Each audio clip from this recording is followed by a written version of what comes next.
guys, it's Tammy with Little Jordan Farm. I'm part of a collaboration with 7 other channels on gardening herbs.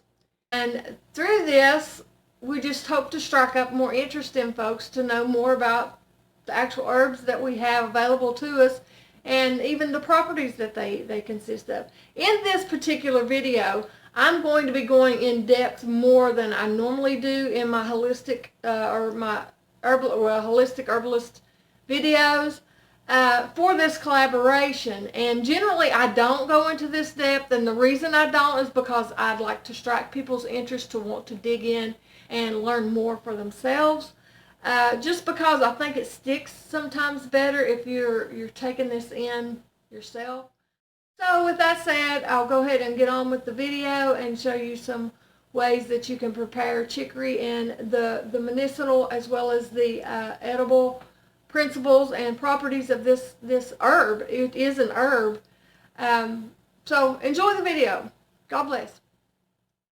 I went and dug this up. It's hard to video it and do it at the same time. I used my old fork here. This is the best thing for digging up roots. If you're a forager, that's a very great thing to have right there because it's really easy to get it up with, especially with these. This here is chicory, guys, and I'm going to be drying some out and show you how to make some chicory coffee. It's a coffee substitute, and I take all this yucky stuff off here. I only got a couple, but I'm going to clean these off here. So get you some good pressure on the hose and clean away. It's actually good to have a brush with you too. I usually have some type of brush to clean stuff like this off. I wanted to show you. And then after I do this, I'll be taking them in the house. Okay guys, I got it all cut up and semi-washed off a little. So now I'm going to take my potato peeler and peel this off somewhat. Get the worst of it off. Hey guys, I got these cleaned up, and like some people don't take the outer part off. They just use that part, but I like doing it this way. But you can do it either way you want to do it. And I'll just tell you, this stuff is tough as nails. I get my pruning shears and I clean them up and sanitize them real good to chop this up. Because this is a skinny one, and look at that. And that's part of the reason I don't get these big, huge roots like some people do, is because that fucker's not easy to break up. And I try to make these about the same size. If you can see these on a woman's pinky, I'm cutting them all to be roughly about the size of my whole pinky nail. So that's the size I'm going to cut these things up. And I'm going to actually put them on my dehydrator. Generally, I've got a big screen that I would dry it on. I actually got a bunch of basil on it right now, but since I'm doing this video, I'm going to go ahead and put it in my dehydrator so that I can get it done quicker. And I'll dehydrate this, I don't know, I'd say about 6 hours, give or take. It's just according to, it'll get to a point where it's kind of crunchy, but you want to get that moisture out before we roast them. It just, I think it does better. That's my opinion. And plus, you don't have to have your oven on as long and all that kind of good stuff. Okay, folks, now I'm just going to stick these in the oven at 300 degrees. I got the moisture out of them. And cook them for maybe, I would start checking it in about an hour to an hour and 30 minutes. Sometimes it may take more than that, depending on how small you cut them and the moisture content that's in them.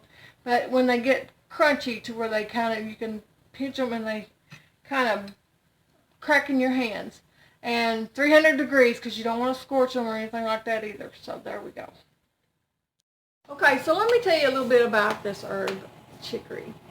Chicory, as we've been talking here, is for a beverage. But also, I've read that in France and Italy, they also consume it as a vegetable. And I'm going to look into that a little bit more before this video's up, so I can give us an idea of how they even do that.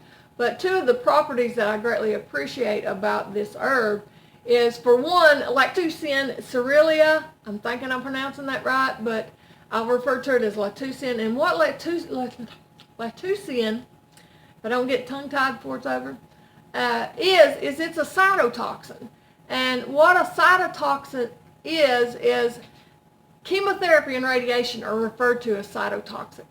And so we know that chemotherapy and radiation, they kill bad cells. And so that's what this lactucin does. It's a cytotoxin in the aspect that it goes in and it kills bad cells. Now, does it do it to the degree that chemotherapy and radiation and stuff would? Probably not. But at the same time, if you consume this, you know, here and there on a steady basis or what have you, you're going to help keep those things killed out at a better, you have a better chance of keeping them killed out. So that is a great, great thing about this herb. More about it in the aspect that this lactucin is also part of what causes it to have a sedative effect. But there's another property in it called inulins that causes it to have the sedative effects too. And I even read that in, I think it was Egypt, they had found that that this property, this inulin property, it helps cause the heart rate to slow down and not beat so hard. So that right there goes to show you can have more of a sedative effect than it would an energy type effect. But what's interesting about these inulins is they also have a anti-tumor property. This inulin is an anti-tumor property as well, because of the way it operates in our bloodstream. Because for one thing, and I don't really understand this to tell you the fullness of this part, but inulins is based on a fructose unit, and because of that, however, it helps balance out glucose in your bloodstream. I don't really understand that to tell you anything more about that part of it. That's a little over my head at the moment, but anyway,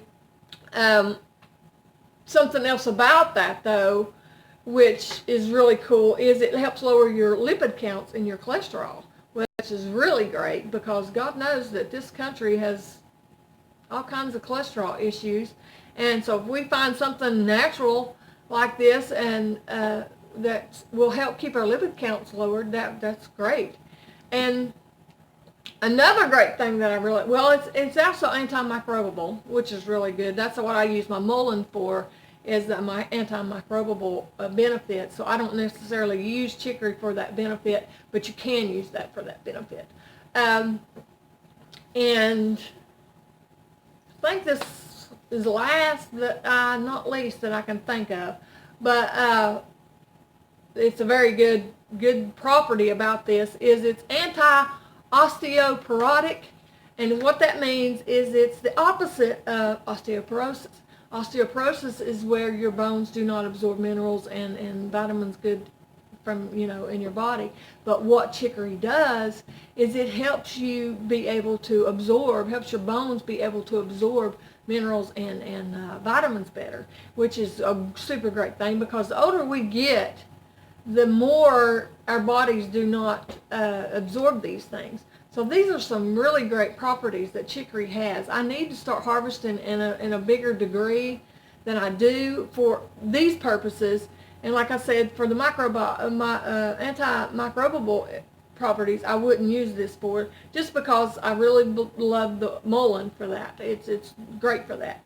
But for these other properties, it would be great. So there's a little bit more about it for you guys.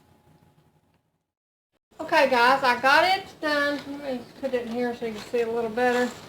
Be careful because this will burn. You don't want it burnt, but you want to toast it up really good. Can you kind of see how? And it took me about an hour and a half. But you need to keep a close eye on it after an hour because everybody's stuff's different too.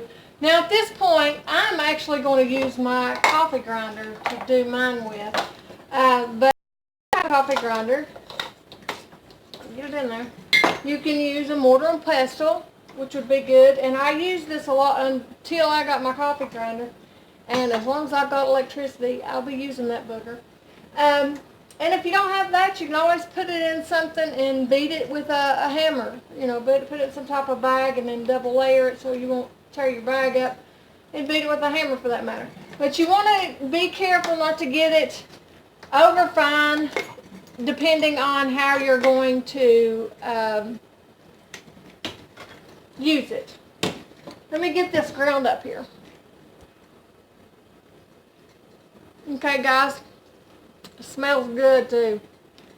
It don't taste nothing like coffee though. Don't let anybody fool you that it tastes like coffee. But it's still got a good, it's a similar flavor. Now I am going to actually put this in a coffee filter. Now I'm putting mine in this coffee filter because it's so fine that I don't want it to get down in my actual thing. Now if I was making a large quantity of this, you could put it in your coffee maker, or I generally use my percolator for things like this. Like right now, I've actually got some tea in there. A lot of my herbal teas and stuff like that, I'll make a lot of it at one time, and that way I can drink on it, you know, at different times. So that's actually going on right now. But if I was doing a larger quantity of this, I would put it in my percolator. And you can actually even put it in your percolator in one of these coffee filters if you want to make sure you don't get none of the fine particles down in there. So that's how I'm going to do this. And then I'm going to actually stick it down in my tea ball. If it'll fit, that is. Might have got too much. But I actually only did just enough to make me a cup of tea is all I did. So there I go. And here's my water I just got hot. And this handle is hot. Now I'm going to set that down in there and let it do its thing. Now guys, I actually went online where I had heard that back in France and in Italy they use this as a vegetable. I actually went online to find out exactly what the deal was with that.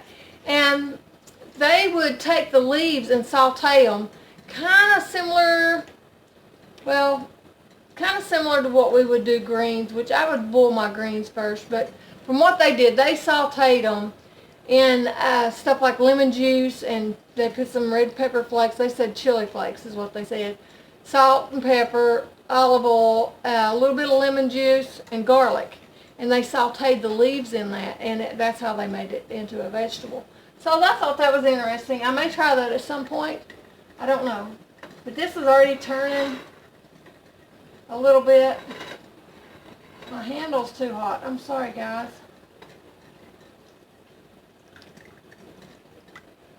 I know you can't see that, can you? No. But it's already starting to turn. I'll get it to turn here, and then we'll do a taste test. Alright folks, there we go. I don't know if you can see that a little bit, but it's got, you can kind of tell there's a similarity to coffee in it, but it don't actually taste like coffee.